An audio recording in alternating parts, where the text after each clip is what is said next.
What's up, everybody, and welcome back to Laying the Points with Farley Bets. This is the Stone Cold Steve Austin of Sports Betting Podcast. You hear that glass break? Why? Because you know you're about to listen to a sports betting podcast that talks about things that other sports betting podcasts won't. We get into the psychology. We get into the darker sides of the industry. We call people out because there's a lot of BS going on in gambling Twitter and in the gambling world. And we capitalize and we expand on theories, angles, ways that we can better understand the sports and the great industry that is sports betting. What's up, everybody? Awesome to be with you here again. My name is Chris R. Farley. You can catch me at Farley Bets across all social media. I'm the head of betting at the 33rd team, contributor over there at the Bet US, NFL, and NBA shows, contributor at the Odds Breakers, and other sports betting companies and factions as well. More affiliations possibly coming down the road. TBD. Look out for that. Look out for me and other mediums. FarleyBets.com. Getting built and built and built. We're almost there. Hang with me. Be patient. Free picks and a lot to offer on FarleyBets.com.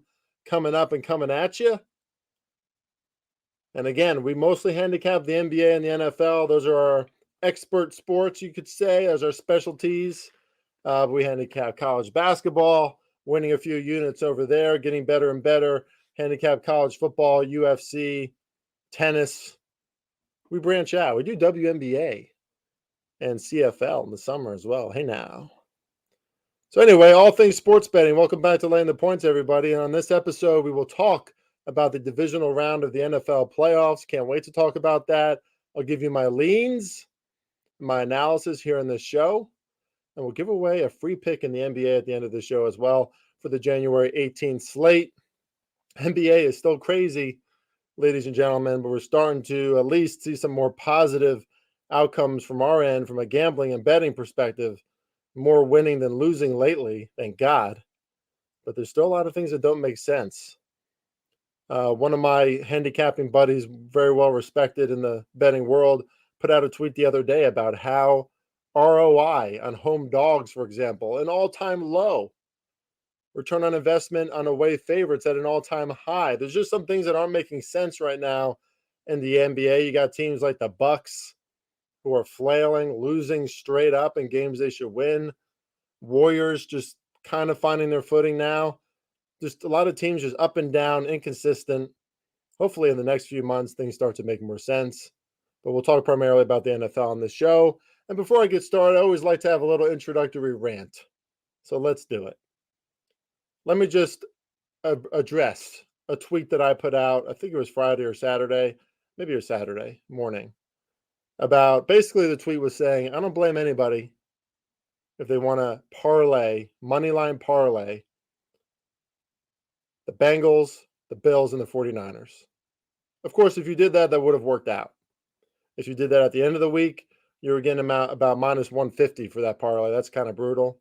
If you did that at the beginning of the week, you're getting around minus 110. It's not bad. Got some vitriol, got some feedback from sports betting, famous sports bettors and betting accounts that think their shit doesn't stink. And let me just address something here. First of all, nobody, including me, was asserting that uncorrelated parlays are a way to win in sports betting on a regular basis. They're not.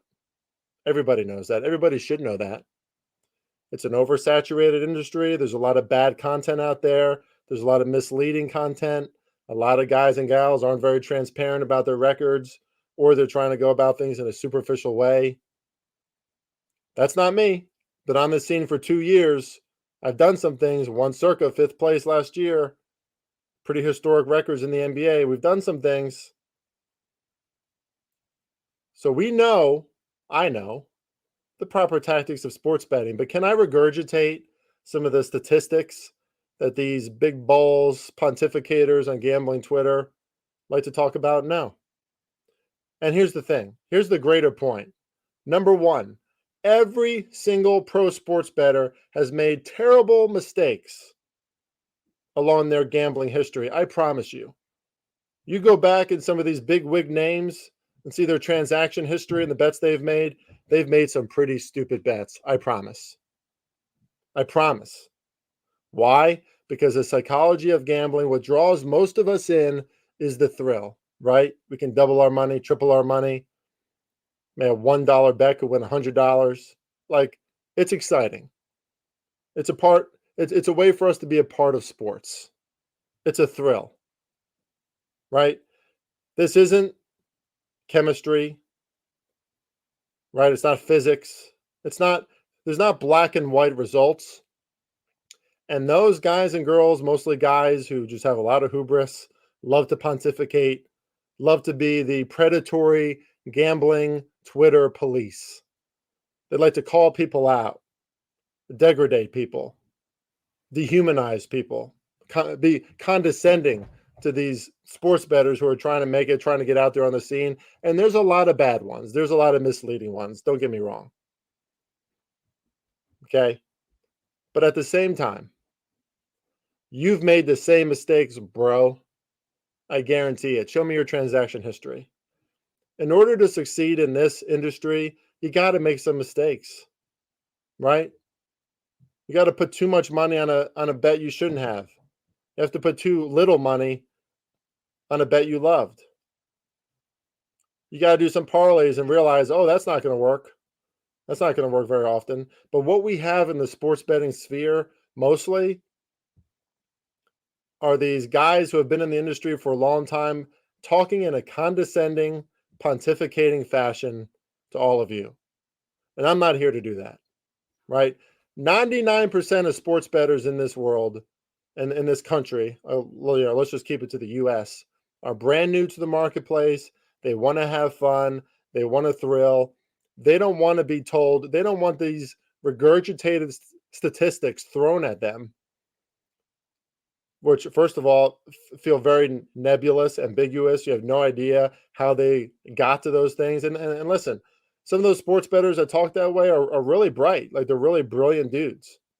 But it's not translating, right? Like, if anything, you're pushing bettors away by pontificating with these crazy, like, numbers. Based on, well, the probability of this is, I wonder if any of these guys who love to sit in their little chairs, probably 140 pounds, soaking wet, I wonder if any of them ever say to themselves, all this modeling I'm doing, all this analyzing data that I'm doing,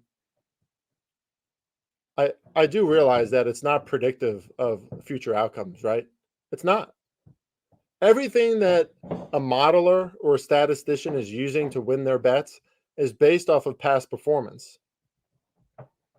And at no point in the history of humankind have you ever been able to accurately predict a future result based on previous outcomes.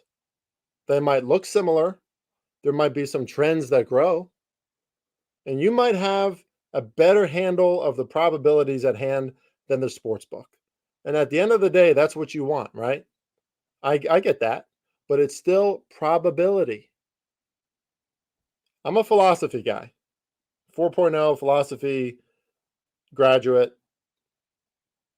Thought about being a PhD in philosophy at one time. Yeah, right. Far from that now. I was like, there's no money in that. But I'm a philosophy guy, so I don't think about only probabilities. We have to think about probabilities and data. We have to. There's too much of it out there, right?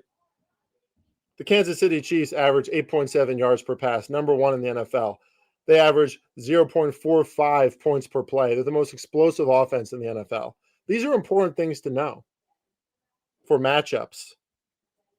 But when you get deep into the statistics of probabilities of a particular bet, you might feel more comfortable about that, but that is not an end-all, be-all, black and white,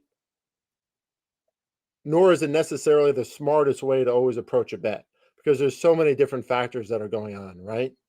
Especially in a sport like football, where you have 22 players on the field, you have different coaches, different environments, different situations, different motivational factors, different elements of human behavior that is highly unpredictable. And I promise you can include any kind of metric or any kind of predictive measure in a model that can possibly predict the next events of human behavior. You can try. Sometimes you're right and sometimes you're wrong. And the idea is to be right more than you're wrong. I get it. But stop proselytizing. Stop pontificating other sports bettors out there. Stop acting like a know-it-all. Okay? We don't know anything, right? Like that's what Socrates said, man. This is my philosophy background. I don't know anything. And that's why I'm the smartest man alive. You don't know shit. Approach sports betting that way every single day with a clean slate. Look at the data, but look at all the other elements that come into play and then make a decision. That's how we've won contests. That's why we've succeeded at betting. And when we teach and talk about sports betting, we certainly don't come at it from this high in the sky on my pulpit, the ultimate end of, the last say on everything, right? You hear a lot of guys talk like that on podcasts. This is what's going to happen because this is what the probabilities state. No, it is not. The probabilities are limited. Look at possibilities a little bit more too, to add that critical element to your handicapping. That's what I do. You got to stay critically thinking, right? There's a difference between people who go to college and people who don't. And often the difference is critical thinking, challenging your own notions, including your model. So while you push up your little glasses and sit there 140 pounds soaking wet, don't come at other people who are trying to go, get into sports betting in an honest way, or who are putting out tweets that are, let's face it, right? Even though that bet won, Buffalo, Cincinnati, San Francisco, many years it doesn't win, right? My only thing was I don't blame anyone for taking that bet. Oh my God, put a scarlet letter on him. Crucify him. Oh, how dare he say that on gambling Twitter. It's so funny. It's so funny, isn't it? But this is what happens in a new industry, an oversaturated industry. Everyone's trying to get in and make money. I get it. It's just kind of annoying. All right, let's get into these NFL divisional playoff games. Then I'll give away my NBA free pick here on this show. The Chiefs and the Jacksonville Jaguars. Jacksonville's 8.5-point underdogs on the road, as they probably should be, right? Because it's still the Kansas City Chiefs. First of all, I'll say this. The over makes sense. I think Jacksonville plus 8.5 makes sense. But I also think the Kansas City Chiefs qualify as one of the better teaser legs this weekend. And the Chiefs had the hardest schedule in the NFL this year, and they only lost to Buffalo, Cincinnati, and you guessed it, week 3 to the piss-poor Indianapolis Colts. I'm still not sure what happened in that game. The Chiefs were my survivor play that weekend. I wish I can go back and fix that. Still can't believe that happened. But regardless, except for that little asterisk, really the Bills and the Bengals are the only teams that flat out beat the Chiefs. The Chiefs beat themselves against the Colts. But the Chiefs have navigated one of the, if not the hardest schedule in the NFL this year. And they're right on top. Once again, right on top. 14-3. They won 9 out of their last 10 games by an average of 10 points per game margin. It's incredible. Even though they're not necessarily blowing away one team after another, like they're big time favorites every weekend, right? It's hard to cover those numbers. It's kind of why I like the Jaguars this weekend, because they haven't really covered a lot of those numbers. They're on the poorer side of against the spread teams this year. But again, 0.45 points per play. If that was up to 0.5 points per play, that would mean every 2 plays, Kansas City scores 1 point. That's incredible. They're the most explosive offense in the NFL, guys and girls. And even though the Jags qualify as that hyper-athletic, big burst type of defense, they're not necessarily a stingy, disciplined, consistent group, are they? And they got to go against this Kansas City group, 7.8 yards per pass. That's number 1 in the NFL. 4.7 yards per carry. That's top 10. They can run the ball too, folks. And Jaguars pretty good run defense. But is it going to hold up with the varied, versatile attack of Patrick Mahomes and Andy Reid? The Chiefs are also lights out. Very efficient on 3rd and 4th down conversions. tops in the NFL, second overall in both. Jacksonville's 29th in third down conversion allowed. They allow 43.46% of third down conversions. If Jacksonville cannot get off the field, this could get ugly. It could. And, it's hard to know how good Kansas City's run defense is because the Jaguars can run the ball, right? Travis Etienne has really surged the second half of the year. And most teams have to exclusively pass against Kansas City because they're so explosive, right? So they kind of abandon the run when they play the Chiefs. But the Jags, 4.8 yards per carry, not that much better than Kansas City. And Chris Jones and that defensive line, they're pretty good. 5th in sack rate. They also don't allow sacks, by the way. 2nd in sack rate, sacks allowed per game. But Chris Jones is going to be a problem in this game, folks. Jacksonville Jaguars' offensive line has been good, but they haven't seen Chris Jones. 15.5 sacks this year. He's a beast. He's ferocious. And he's coming on strong as the season has ended. And I think the Chiefs are going to get a few stops. I'm not sure if the Jaguars are going to get any stops. Arrowhead Stadium, tough place to play. Still lean Jacksonville, but like I said, Kansas City teaser leg. Tease that down to -2.5. Not too shabby. The Giants and the Eagles, obviously I have a lot to say about this game because it's my Giants. First of all, what I'll say is this. Philly cannot sleepwalk into this game. I know they beat the hell out of the Giants in Week 14, 48-22, but the Giants have an identity. They have a real identity now. Like, compare what Brian Daboll has done with the New York Giants in 1 year to what Brandon Staley has done with the Chargers. I mean, the difference is, like, I don't know why we act like differences in head coaching is, like, esoteric. It's not. The difference in good head coaching is very clear, right? You see it on the field. You see the way players support each other. They rally around each other. Does the QB go to the coach after a bad play?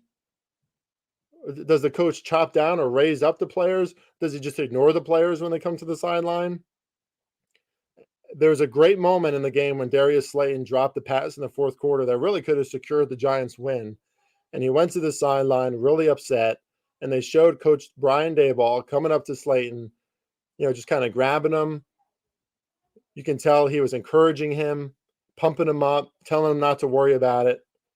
That's a coach. That's what a coach does. And Daboll is obviously a brilliant offensive mind. I mean, look at those plays that him and Mike Kafka were rolling out there against the Vikings on Sunday. They're an innovative offense. They're run-first offense.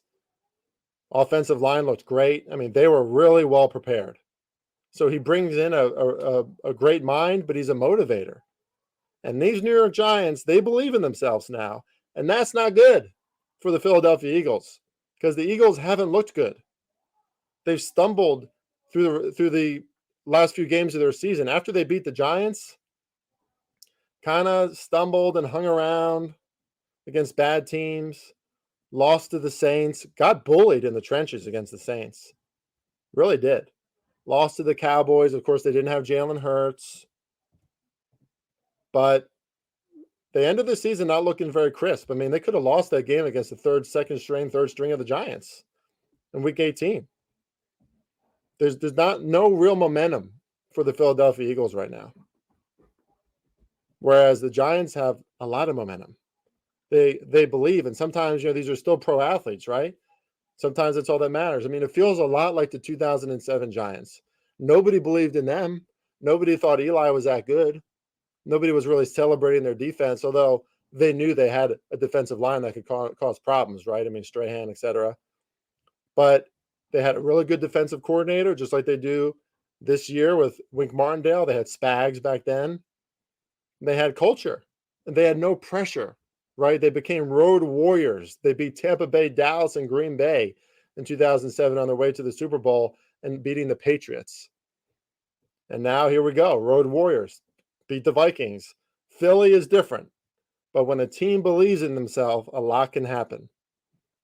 And this is a really good coach. The question is, in 2023, can a really good coach and a really good team that's really, has a lot of momentum, really believing in themselves, can they dethrone a team that's been a superpower all year like the Philadelphia Eagles?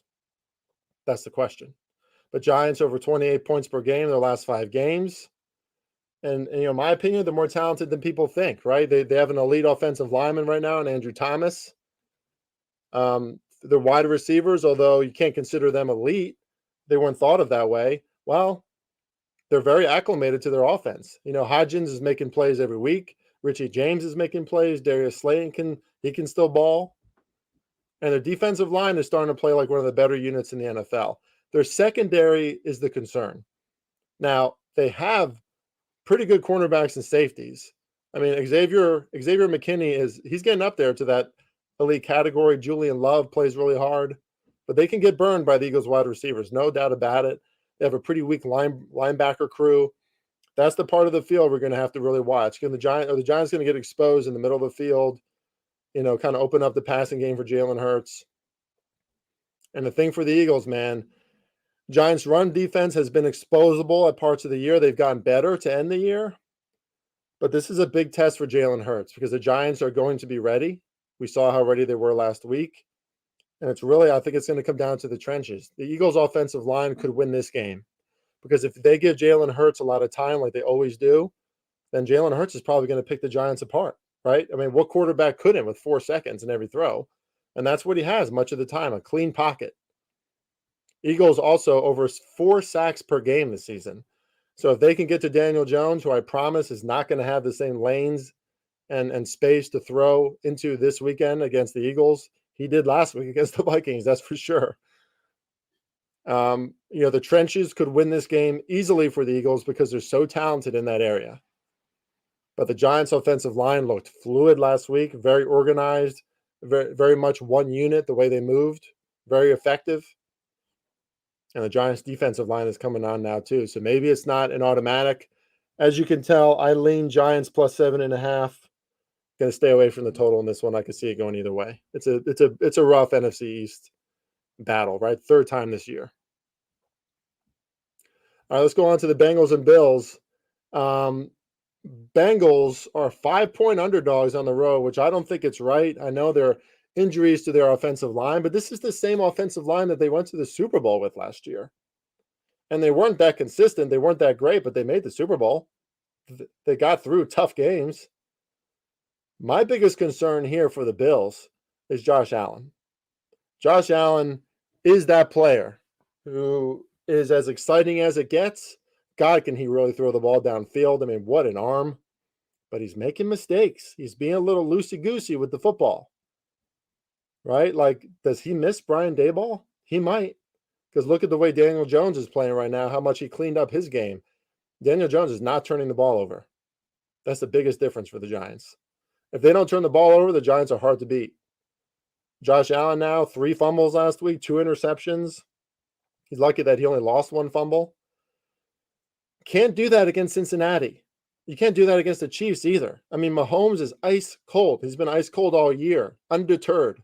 So is Joe Burrow. That's how these guys play. They don't get deterred. They don't get shaken up. Josh Allen looked a little shook last week. You could see it in his eyes. Bills are saying Micah Hyde is still not playing. And I know that Buffalo defensive line can be really effective, really fierce, but they haven't been that great this year. They're 16th in the NFL in sack rate. I mean, they got 1 sack against the Patriots a few weeks ago, 2 sacks against one of the worst teams in the NFL, one of the worst offensive lines in the NFL, and the Bears. So maybe Cincinnati can survive. Maybe Joe Burrow can survive. I don't think they should be that much of an underdog in this game. And, when they were playing 3 weeks ago, when they were about to play Buffalo, Cincinnati looked fantastic. I mean, they came out looking crisp.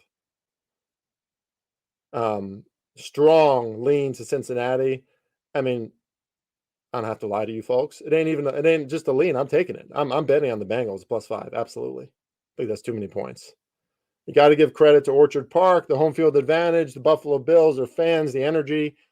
But if we get 1 or 2 mistakes from Josh Allen, the Bengals could easily win this game. I mean, the Bengals were one of the hottest teams in the NFL coming into the playoffs. Last year, they faced the Ravens. The Ravens are kind of, the Ravens might be their kryptonite. Ravens play them really hard. Ravens probably should have won that game. I mean, they played really well last week. But Cincinnati survived.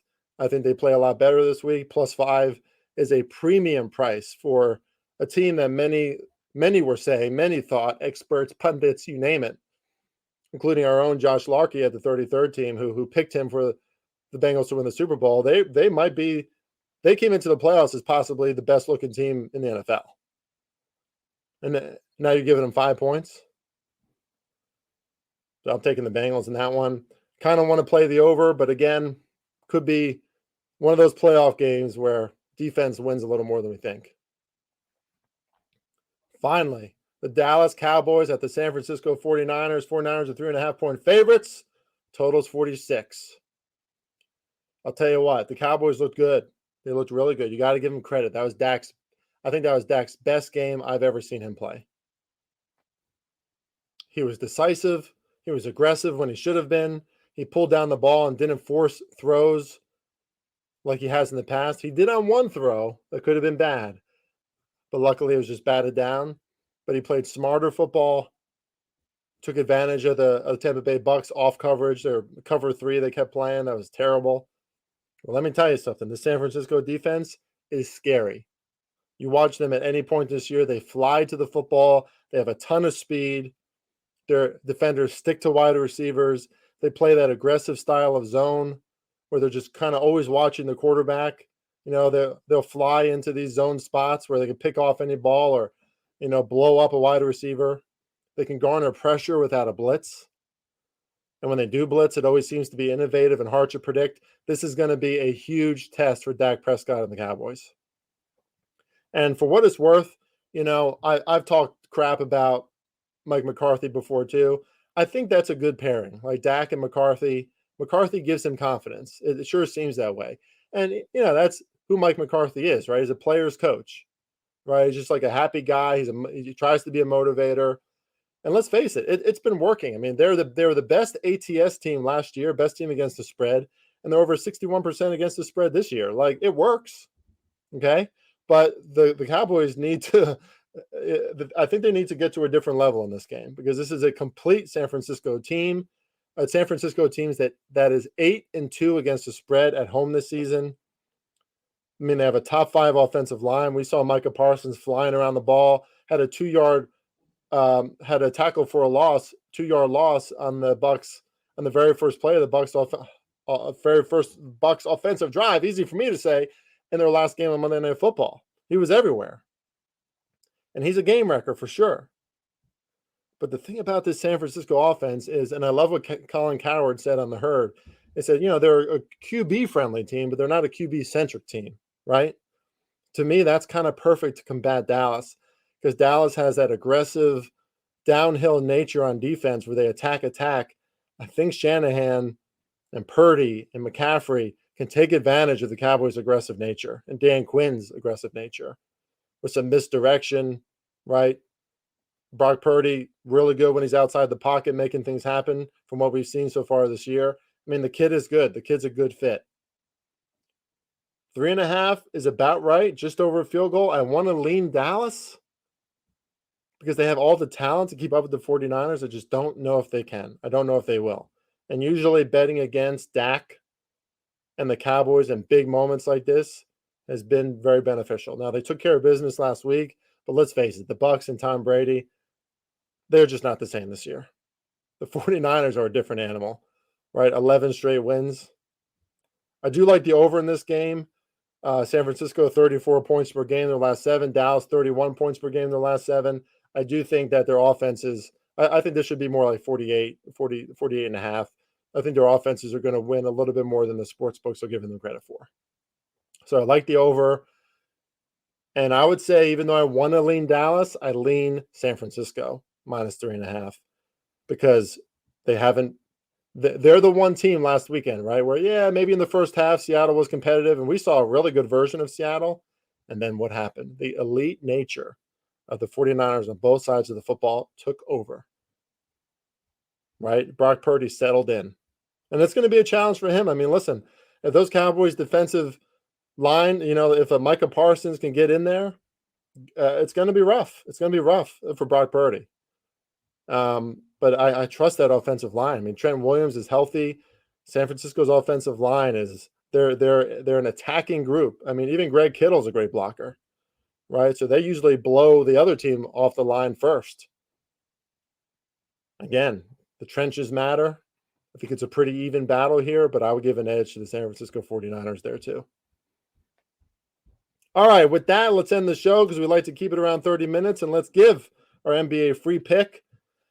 It is hard not to bet on the Hornets Rockets going over tonight, and there's a few reasons why. And the biggest reason for me is that neither team is playing any defense. These are two of the worst defenses in the NBA over the past few weeks.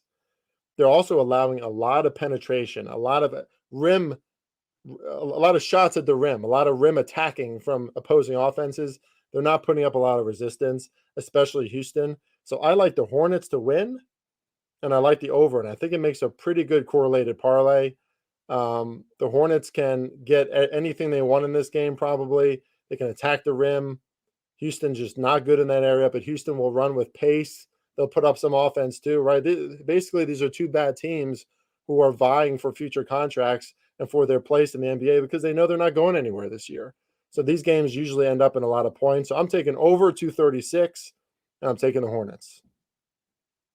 Maybe you should too. With that, laying the points with Farley Bets. Ladies and gents, thank you for having me in your earphones, in your homes, in your speakers, in your cars. We will see you again next week, and we will have even more podcasts coming out in the future. Good luck this weekend in the NFL. Good luck today if you're betting. See you next time. Farley Bets. We out of here.